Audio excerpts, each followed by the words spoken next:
Member of the European Parliament representing Yorkshire in northern England. Mr Bloom, good evening to you.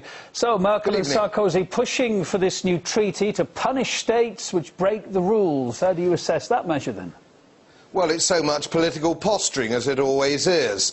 The first people to break the rules, I think, was in 2003 with the French and the Germans by breaking the Maastricht Treaty 60% of GDP rule. So they've been breaking the rules.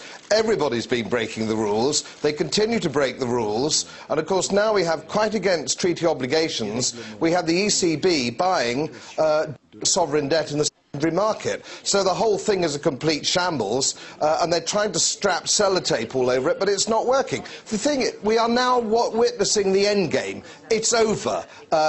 If the euro had been a horse, they would have shot it. OK, well, so if anything can come from the ashes, we're talking about this fiscal union being created for all 27 members of the EU. I know you don't believe it, but do you think countries outside the Eurozone, like Britain, would ever agree to it? Well, I don't think the countries themselves would agree to it. There's no democratic remit, don't forget, for this action. This is action between ECB, unelected bureaucrats, to try and save what is a political project, a political currency which hasn't ever had the support of the people. And Germany, the whole Euro project has been a German horse with a French jockey, as we see today. Nobody else has been mentioned. The other 25 countries haven't been mentioned. This is all about Germany and France, and of course suddenly people in Germany are wising up to the fact that they're the ones that are permanently putting their hand in the pocket, and democratically I don't think it's sustainable. Let's talk about Italy. We saw the tears of the Italian welfare minister as she talked about what her country's having to do. More austerity there unveiled, but of course the interest rate remains at a level that Rome, many people say, simply can't afford to pay. What's the future for Italy then? Well, their national debt is a 7% coupon, which is just unsustainable with their economy.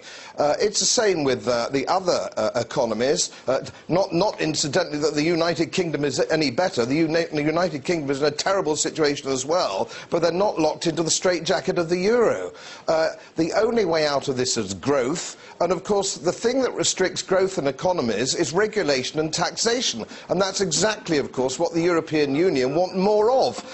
They just don't get it, bless their cotton socks. They don't get it. I give the thing months rather than years now. Well, it seems the UK's Chancellor George Osborne agrees with you partially. At least he's been preparing Britain for the collapse of the euro. I mean, how likely, and you're saying it's a couple of months away, do you really think that is likely? You're a man convicted. You've got strong convictions about this, yeah?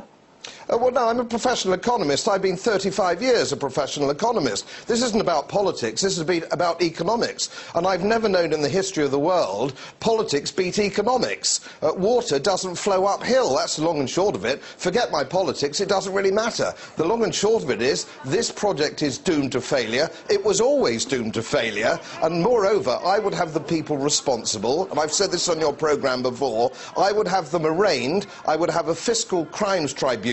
I would like to see some of these people sent to prison.